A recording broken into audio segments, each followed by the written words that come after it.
Hi, I'm JJ. Welcome. Today I'm doing the childhood book tag.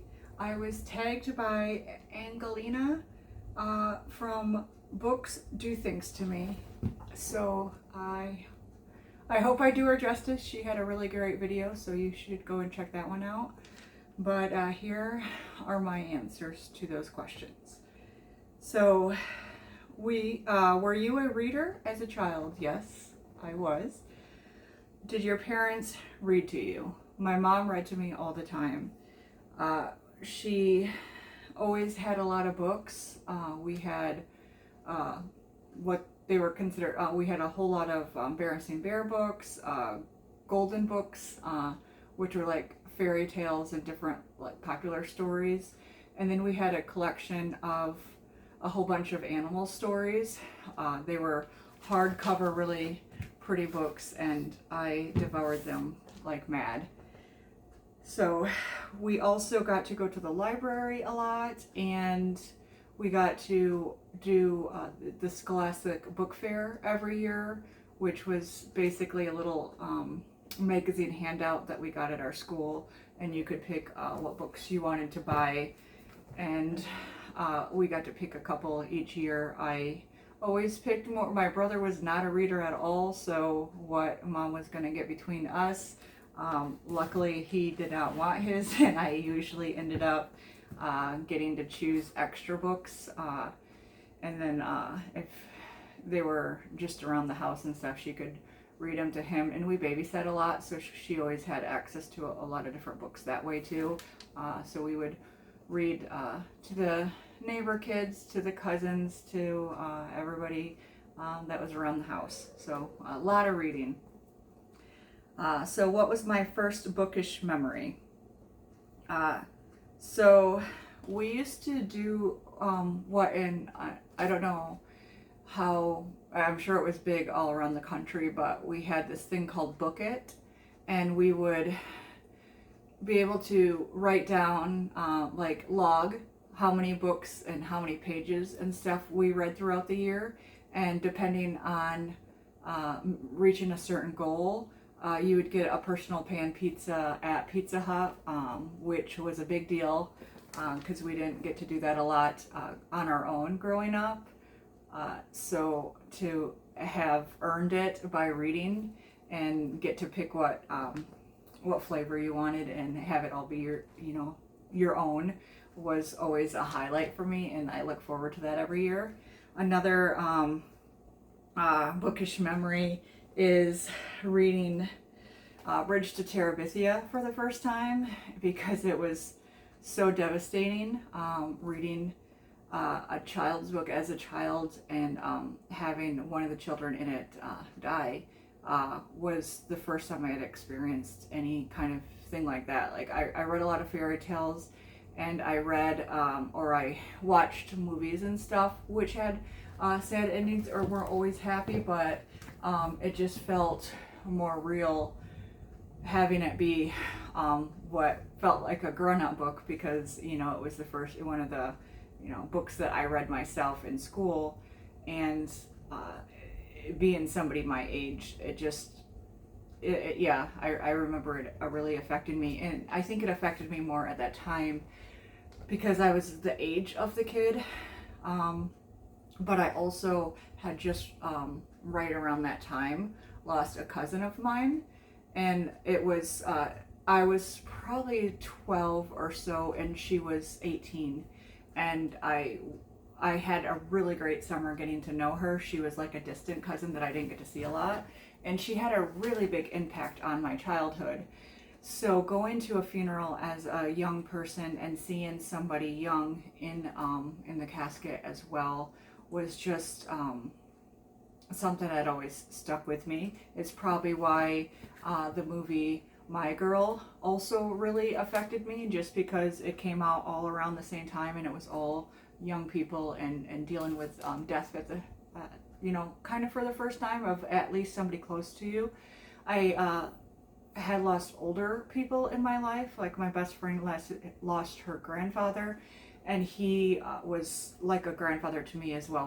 We grew up like sisters, and so that one was very difficult, but you know, that was an older person. So the first time seeing someone not much older than you just really made you, I guess, see the reality of the world and know for sure, you know, like what, you know, understand what death is and what it means and stuff. And so just reading that at that time with all that stuff going on, I think is what had a profound impact on my reading and understanding of reading, and how you know, you can deal with your emotions that way. You can you learn empathy that way. You can kind of grieve while reading a book if you don't feel so safe all the time having those feelings in real life, getting to experience them as a kid, because those are big feelings, and so you don't always know where or how to process them. So having books like that around, and being able to bury yourself in that and feel those feelings, and have somebody who writes down what you're feeling so that you can understand it and have words for it, so that if you need those words later, you have them. And that's why reading is important. And even the hard books are important, because it gives you that extra language, it gives you that extra compassion and empathy and understanding. And I was so lucky that I got to experience that at a young age, in a sense of understanding the importance of books, not in being lucky to have experienced that kind of pain and grief at that young age, but at least having the words and the means to deal with it was helpful.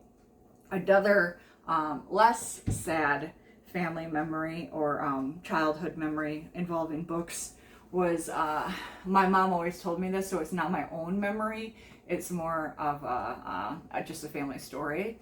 But I had, before I was 3, I had memorized Goldilocks and the Three Bears. And so I had memorized it so completely that as like a 2.5-year-old, I was sitting by myself holding the book, and I would point from word to word as I memorized it.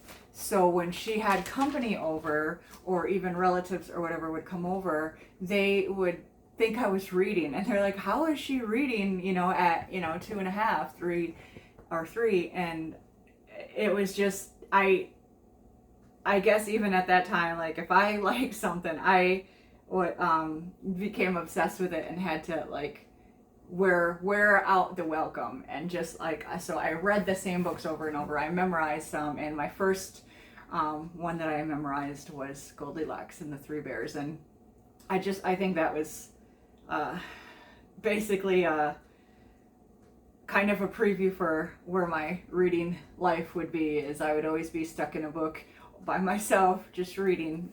And another story that's not so much bookish, but you know, being obsessed with books and stuff as a kid, I was like 5 or so, and you know, you start to learn, you know, like the bigger houses and stuff, they have stories. So like how many floors there are, we would call them stories. I sort of vaguely understood that as a kid, but I also knew that stories and books were the same thing as a kid. So I was around like 5, maybe 6. My mom couldn't quite remember when I was asking her this yesterday, but I said I remember getting not picked on, but like gently teased, because we were going down the road one time, and I remember seeing a really big house, and I asked how many books it was, and it took her a minute to realize I was actually asking how many stories high it was, because she was like, how do I know how many books are in that house? But yeah, as a kid, knowing that books and stories were interchangeable, I thought the same for when you're talking about the height of a house, apparently. So that's another a fun memory that I have.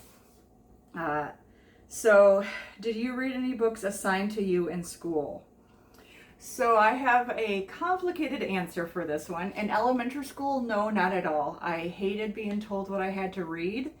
I actually read all the stuff that I was supposed to read in high school, but I did not read the stuff I was supposed to be reading in elementary school very often, except for Bridge of Terabithia, and I think I probably stopped because of how traumatizing it was at the time until I learned the words and the feelings and fully understood it.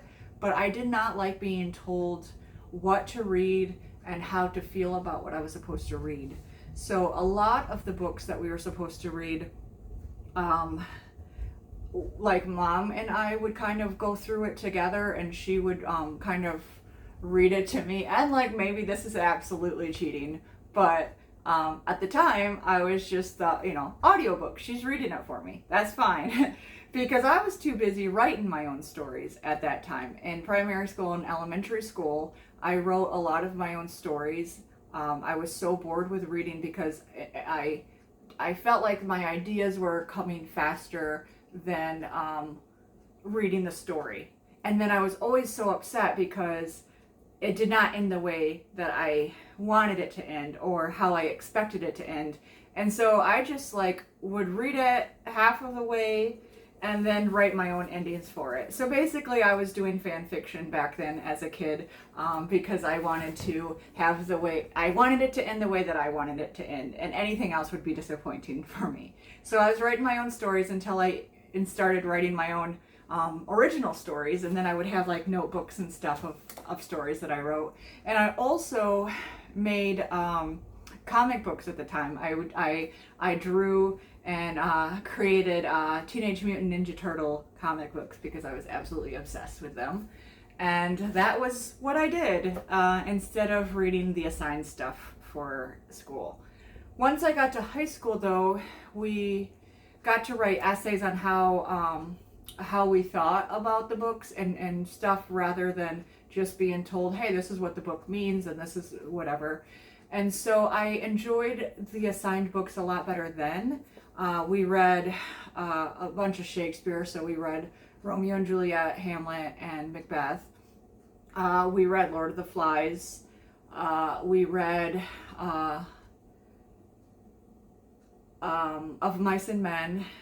And another one of my favorite things to read when it was assigned was the short story Outcasts of Poker Flat by Bret Harte. And there was a line in there, and I had it memorized for the longest time, so I might still have it memorized, but it might be a bit paraphrased. But it was essentially at the very end of the story, and that was the first time I understood how beautiful words could be instead of just telling a story. And so it was, and once again I might have this somewhat wrong, but I'm going to try. So when the snow was uncovered from their wan faces, it was impossible to know which was she who sinned. And so the outcasts of Poker Flat, one of them was a prostitute and one of them was a little girl. But when they all died in the snow, or when they were all died and then uncovered in the snow, obviously by that line you could not tell which one was innocent and which one was guilty. Death takes them all type of thing. And I just remember being so profoundly impressed by what a sentence could do in writing. And that just fueled my desire to write more, but also read more, because I wanted to read more like that. And I also had a teacher who, she allowed us to pick what books we were going to read. We had to read the assigned stuff, but then each semester we had 3 books that we could choose on our own and then do a report on.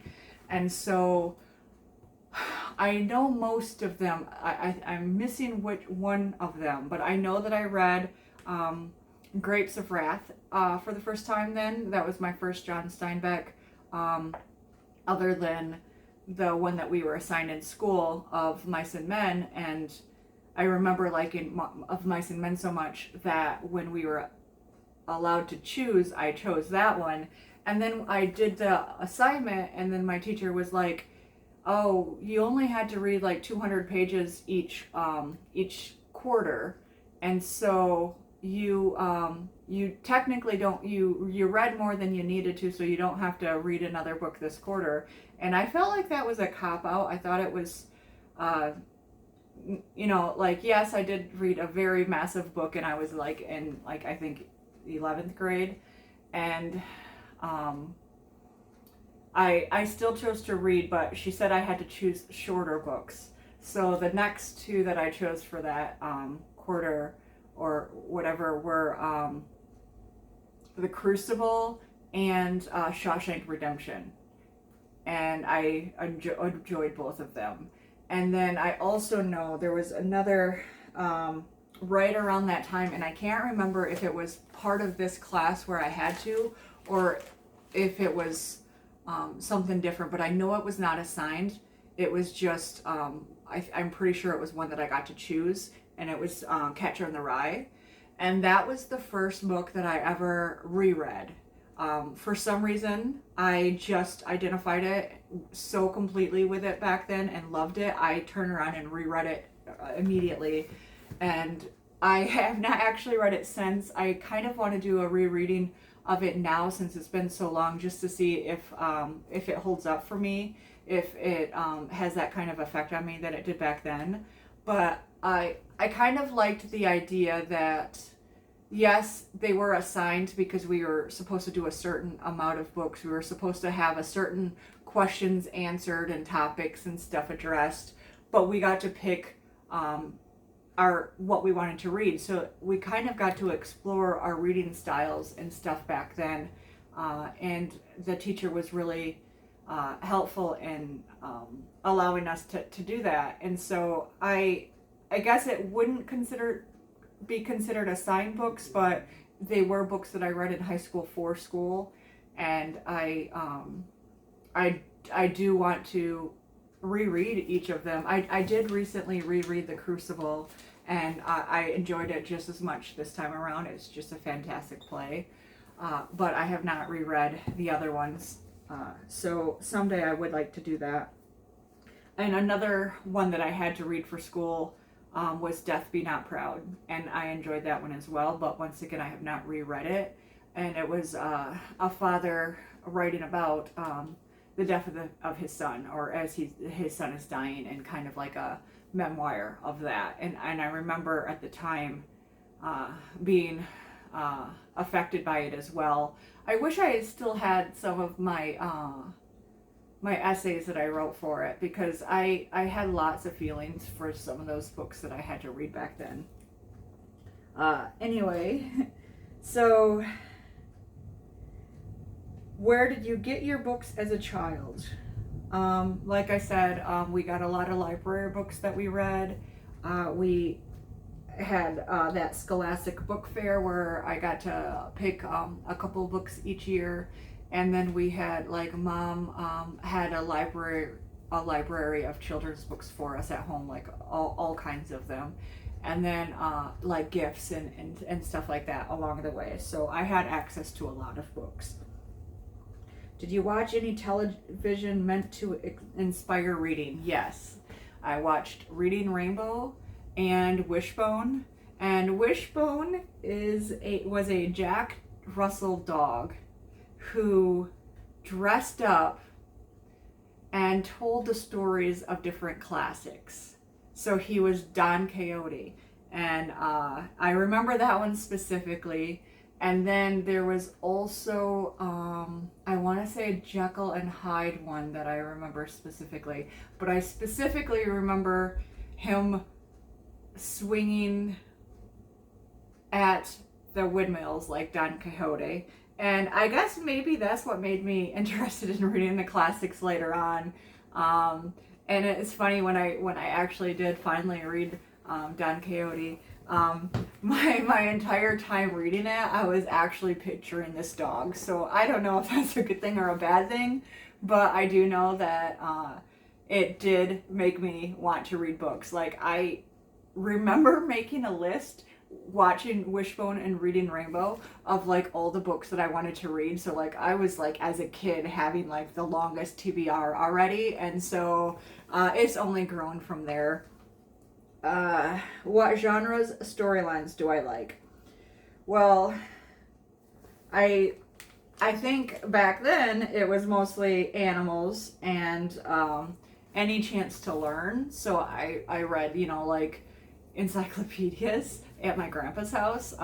He and I would just sit and read encyclopedias. He would ask me what I wanted to read about or learn about, and we would do that. Or he had an atlas or a map, and we would like learn the capitals of each country and memorize them and challenge each other. Or he always had atlases, and he would memorize like geography or and if he had a local map, like he has a Michigan map that he can tell you like each county, each township and stuff, like how many miles each one is across, like which one's next to it, and you could tell him what road, and he would be able to tell you where that would be located just because he studied atlases. And I was always so impressed by that I would just consume anything and try to read. And I used to make my own dictionary as a kid. Every time I would read bigger books or watch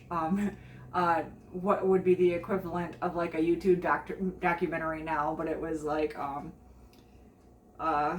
just video stuff online, like the old online, the dial-up online, and just make lists of stuff that I wanted to learn about, and then go to my grandpa's house and we would read the encyclopedias together, and then I would learn different words, or I would learn a different thing, and then it would, once again, I would go down a lot of rabbit holes. So I used to ask my mom what words meant, and then she bought me like a child's dictionary and thought that would be the solution. And then I would come to her, Mom, what does this word mean? And she's like, well, look it up in the dictionary. And I was like, well, it's not in the dictionary. So then she had to keep giving me bigger and bigger dictionaries until she finally got me like an actual dictionary instead of a children's dictionary. And then if I had the spelling wrong, because it was usually sometimes like stuff I had heard, like when I'm, watching documentaries or watching TV shows, because I actively watch anything. So I'm always like making connections and seeing how things go. And so like I would hear words or things, like references that I didn't understand, and that wouldn't necessarily be in a dictionary. So I would ask her, and pretty soon when she didn't have the right kind of books to give me, she was just like, ask your teacher. And so I also had a list of things that I had to ask each teacher every time I learned something. So that's kind of the stories that I liked, was just anything and everything, especially if it taught me something new. And especially if it was historical or about animals at the time. I really loved learning about animals. Or geography. I loved learning where things fit in the world. It says, what are your favorite children's or picture books? As a kid, I loved Winnie the Pooh. I read a lot of the Dr. Seuss books, a lot of the Berenstain Bear books. I loved the Berenstain Bears. And it was just a brother and sister bear, and they literally were brother and sister bear. They didn't have names, and it was Mama Bear and Papa Bear. And then they would just have these just misadventures, but it would be like stuff like morals to teach kids, like they have a messy room, they're jealous because a new friend is in town, or like just different things kids might encounter. So they were always fun and interesting.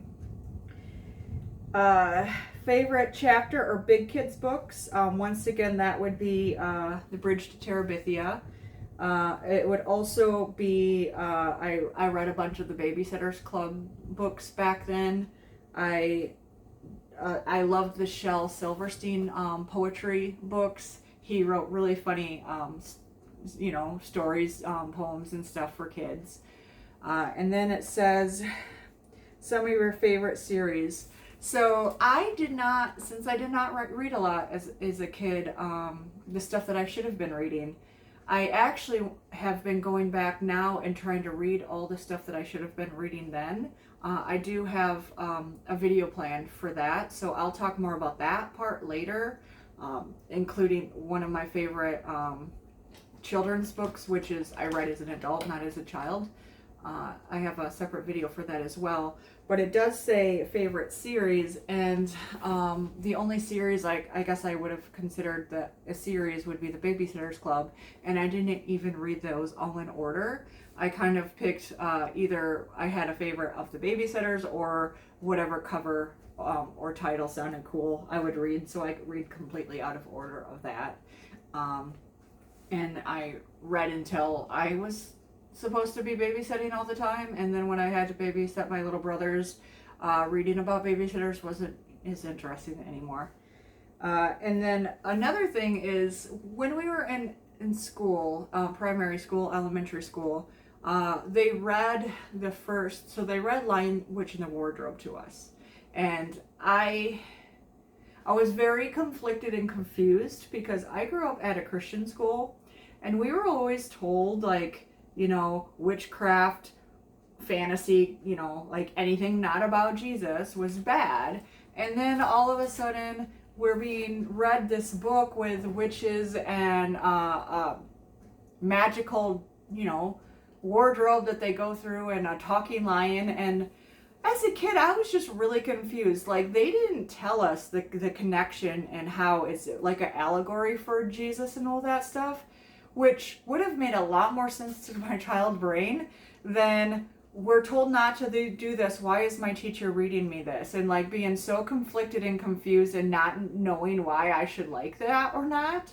So I had a very complicated relationship with The Lion, Witch, and the Wardrobe. So therefore I never actually read it as a kid, and I still haven't read it now.